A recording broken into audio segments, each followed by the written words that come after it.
What's going on, my guys? Welcome back to the beach. I'm Garrett with Game by the Beach, and I am very excited to be here with you today. We are going to be jumping into one of my favorite decks as of late, which is Rockin' Meteor. Meteor has been super fun, and with all the craziness on the ladder, I've been thinking, why not throw Clock in there? I feel like PvP is just all over the place at the moment. Their bosses are crazy, the decks are crazy, so if they're having a really hard time with their attack speed, they should have a really hard time winning games. So that's what we're going to be trying to do. I've tried Frost in Meteor decks in the past. I just haven't gotten the results that I really would like. And I've only got the first talent on Frost anyway. So we're going to be rocking Cold Mage. This is what we're rocking for our Cold Mage talents. For Meteor, we're going to be rocking Fiery Bolide here. We've got no other talents here. We do have our Trickster at level 10, which I think we just got recently. We really haven't used him all that much. But once you get Trickster to level 10, you unlock Mutual Benefit to where you can get the mana back that you just spent, I believe, every once in a while. And that is what we are going to be working with for equipment. But without further ado, let's jump into the first game of the morning. And here we go, okay? We're rocking our Meteor. This is going to be a replay. I was playing this yesterday, and I was just really enjoying the deck. I think those sometimes are the best videos because it shows a deck that I'm not just trying to push out for a video. I'm playing a deck because I think it would be fun. I'm playing a deck because I think it would be good. And then I end up winning a couple of games, and I'm like, you know what? We've got the replays anyway. They're, put into the game. Let's make a video out of it. I think that makes a little bit more sense rather than, hey, you know what? We should really try and make a Sentry deck. Let's make a Sentry deck. And then the deck is terrible, and I'm like sitting here recording, trying to make a Sentry deck, and it's just not working in any facet. So, yeah, I think this is going to be a little bit better of a of a strategy here. We finally found some Meteors. We're actually going up against a Demon Hunter Pretzel guy, which is a little bit interesting. He is rocking Mary, though. I feel like anybody that rocks Mary is just, like, a little bit cooler than me. Just no matter what, I think they're just a little bit cooler than me. Because I think she's just a very cool card. I don't know. There's a lot to her. It's like the Demonologist of heroes, right? Is that right? Yeah, right? So we're going to be rocking against Mary. They don't have Demonologist, just Mary. So, I don't know. Is it the best option for his Demon Hunter deck? Who am I to judge? Who am I to say? But we do got Bedlam. We're hitting our Trickster as fast as we can. Hit that Trickster, boy. Oh, you could tell I wasn't paying attention. Look at how far they're getting. Oh my gosh. But that was actually a pretty nice Meteor right there, even though they're all the way at the bottom of our board. And we're up at 58. We're already up at 58. That's one thing I really like about this deck, is there's no other damage output other than Meteor. So you build your damage really well. All of a sudden with your orbs, you're at like 100 in the first wave, 200 in the second wave. Like, it goes really quickly, and then you're doing so much damage all throughout. And look at that. We're at 83 after wave 1. That's really good because the maximum is 300, fellas. We're already halfway there. I did my Meteor right there. We actually got to 86 by the end of the wave. That one was kind of a waste, but we still have a couple of orbs left, and we've got a bunch of Cold Mages, and we still have a couple of clocks on this board. I'm really liking this deck. You should definitely try it out. My clock is only level, I was going to say 10, and then I was going to say 9. I don't actually remember. Is it at 8? Is it at 9? It's one of those. It's not super high level. So, and my Meteor is only level 9, so you could definitely probably try this deck out and find some luck with it. I also have yet to try out Meteor with the other talent since that update, because I think they did rework it, correct? They did change how it works. We're already at 100, fellas. 99 right there. 99. That looks like a pretty nice mass right there. Let's wait for it to get a little bit more in the middle. We've got one more orb left. We got 2 orbs, baby, and there that is 123, guys. I mean, we're just cruising. I've had tons of games in the past where by wave 2, we're at like 20 or like 30 orbs or something like that, and we're at 150 with 30 seconds left in wave 2. I just think that's really fantastic. But guys, if you are enjoying this video, make sure that you are subscribed to the channel, like the video, and if you want to support the channel, totally free, make sure that you're using code BEACH in the shop. If you guys buy the Premium Pass, the Hero Tavern, Crystals, if you pay any amount of money in-game, use code BEACH. Go to My Games, link is in the description, just figure out how to do it. It's really simple. And like I said, no extra money. So if you guys don't buy those things, then don't worry about it, okay? I'm not asking for a handout, but if you already are buying those things, then make sure that you're going through My Games rather than in-game here. Use code BEACH. I really appreciate it. And leave me a funny message, okay? And this one, just so we know what video you're coming from, say, hit that trickster, because I'm being super slow hitting that trickster, and then send me a little message, because I absolutely love reading them, and they're super funny. And it also helps me keep track of all these people that are helping support the channel, so that when we do giveaways in the future, I'm going to have a list of people that are using code BEACH, and there's a pretty substantial list at this point, to where I can do giveaways straight off of those people. So just a little thing. And everyone that does that, thank you. All right, Grandmaster coming in. This is one of the reasons I really love Meteor nowadays, because Grandmaster could be miserable for him playing Demon Hunter, right? Merging a couple of units. It can be miserable for Blade Dancers, Cultists, Corsairs isn't too bad. Teslas could be really bad if it doesn't have shields, stuff like that. We're already at 200 merges now. 200 orbs, rather. For Meteor, if it merges a Meteor, who gives a flying fart? that's not a saying. Well, it's better than alternatives, I suppose. 212. It doesn't matter, right? So I'm more than happy to go up against Grandmaster. We're going to hit one more Meteor here coming up. And it's actually fun playing this deck. I don't usually play Meteor without Cauldron. Kind of like I don't usually play Corsair without Cauldron. So he was going to merge that guy. He ended up merging it and actually Meteored the Mary, which is actually really funny. But yeah, we don't have Cauldron here. We do have Trickster. So I guess that's kind of our mana production right there. I think I'm pretty sure we still have Hunter's Jacket. We might have mana Sturdy Staff in here. So that's a little bit of mana as well. But we really don't have that much mana accumulation. So the fact that we can just keep on cruising and keep on finding orbs and meteors and everything is pretty cool. And the Lion coming down and ranking down our units again doesn't really matter. That's kind of the decks you're going to have to figure out how to play in today's meta, is decks that don't really get affected by all these random bosses. Okay, it's not necessarily the unit, the deck that's going to be outputting the most damage, because by wave 4, 5, 6, 7, there's going to be so much mayhem on your board from bosses that it's going to be a lot more focused on. See, look at this. I mean, he's at 4.2, we're at 800, whatever. Even if Meteor switches me, or Bedlam switches me, which it's not going to, but even if it did, it would be fine. But yeah, by 6, 7, whatever wave you're on, you just have to have a deck that can withstand a bunch of random crap, to be honest. So, you know, Bedlams and Assassins and Lions and anything that comes your way, you got to just be able to be like, yeah, you know, it's not going to be a big deal. It's not going to mess up my mojo. To where if you're playing a deck to, like, you have to take everything out so quickly, you get hit one time and all of a sudden it's a nightmare.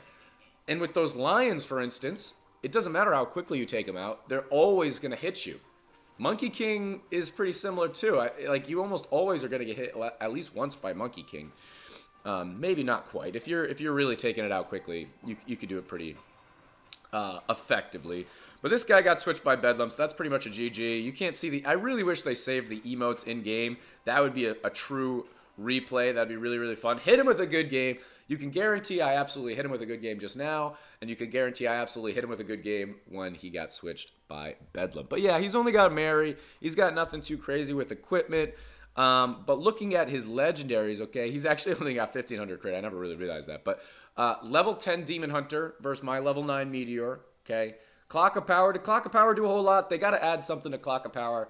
It doesn't need to be a damage dealt significance. Maybe like a damage reduction. Like if it's doing damage dealt for everything, it should say like how much less damage they did because of clock. They must be able to calculate that, right?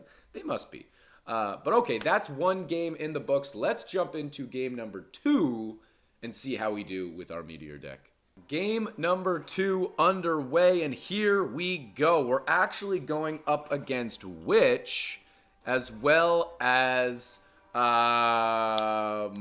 I almost called him Cultist. He kind of looked like Cultist, Monk. They're similar, aren't they? Is that weird to say? I don't know. We're going against Monk. I haven't played against Monk. I don't even have Monk. I haven't played against Monk really at all. I haven't played against the new Legendary either at all. So it's always kind of cool to play against. So I thought this was worthwhile. Monk, Witch. I don't know if I've ever seen that combination. He's got 2,000 crits, so at least he's like in there a little bit.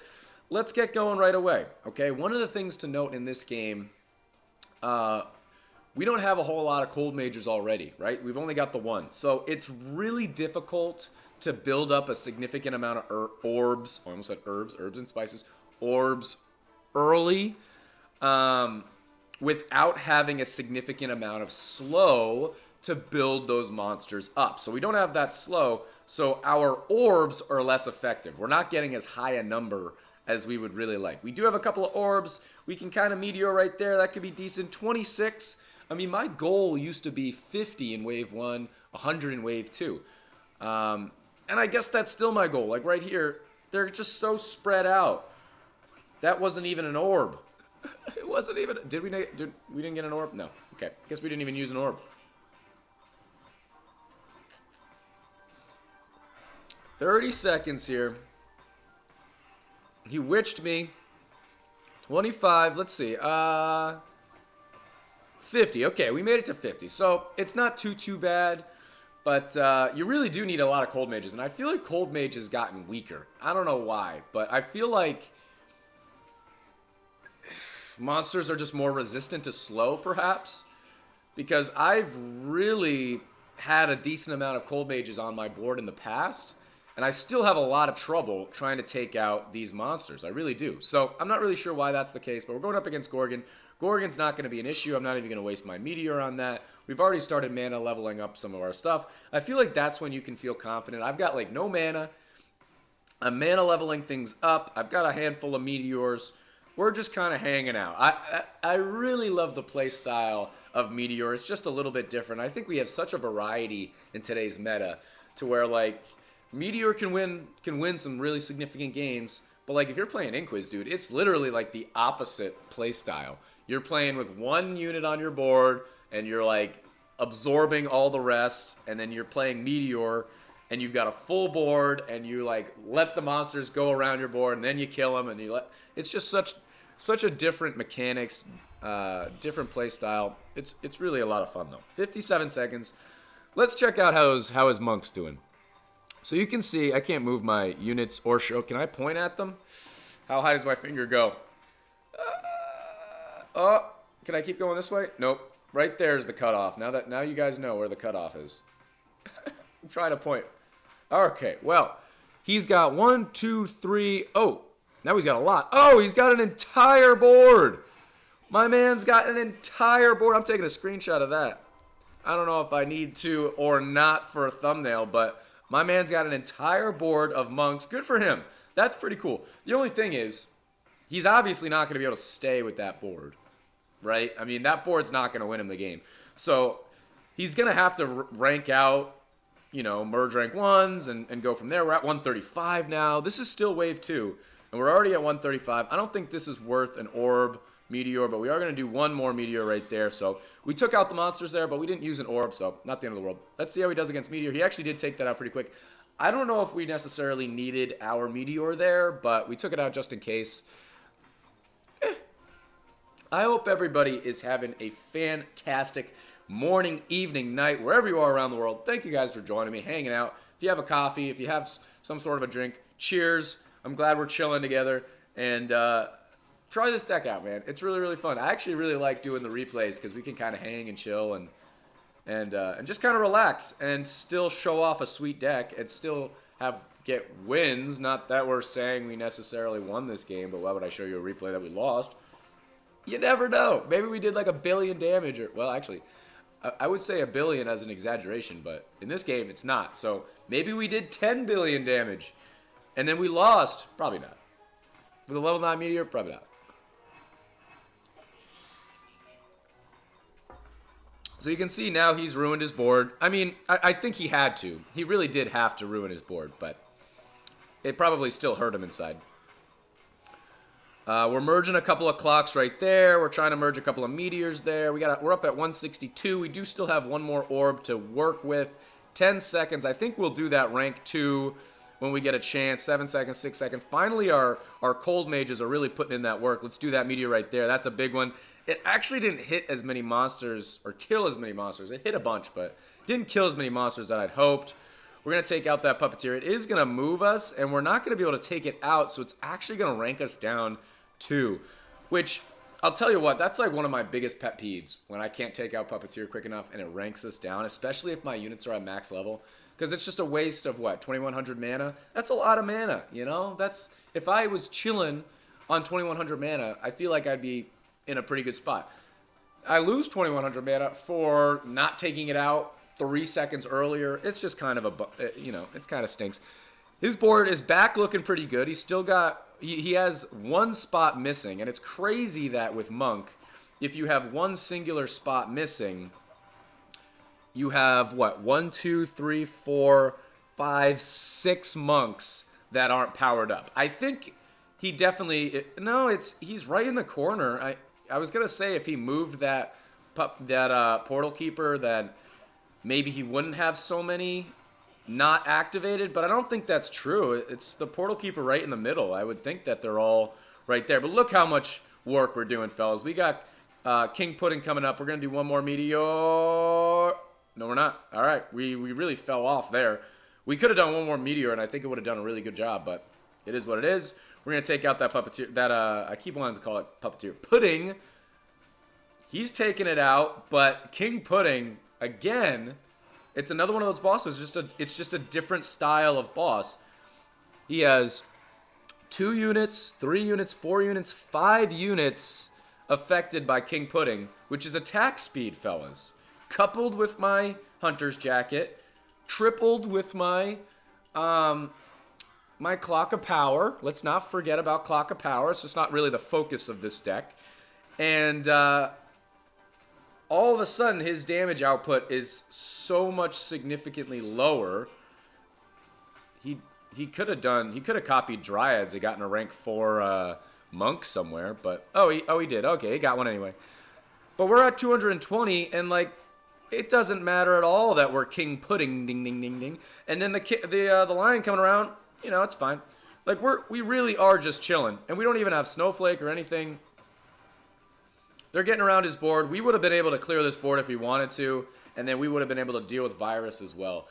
Really, really fun. Guys, this deck was really fun, okay? So just a couple of cold mages, fill your board with meteors. Like I said, I didn't copy any clocks, maybe like 1 or 2 in this whole video, but it was still really worthwhile. And as soon as you're getting into the craziness of wave 5, 6, 7 or whatever, having a couple of clocks on your board, merging them at like the last 30 seconds of the wave, it really matters, because then all of a sudden the monsters are a little further on their board than they expect, their attack speed's a lot slower than they expect, and that next boss that comes their way is going to affect them all the more, to where if they're playing these decks that get affected by bosses, they're going to have a really, really difficult time. But guys, that is going to be the end of this YouTube video. If you enjoyed, make sure to like, comment, and subscribe, and I will check you guys out in tomorrow's video.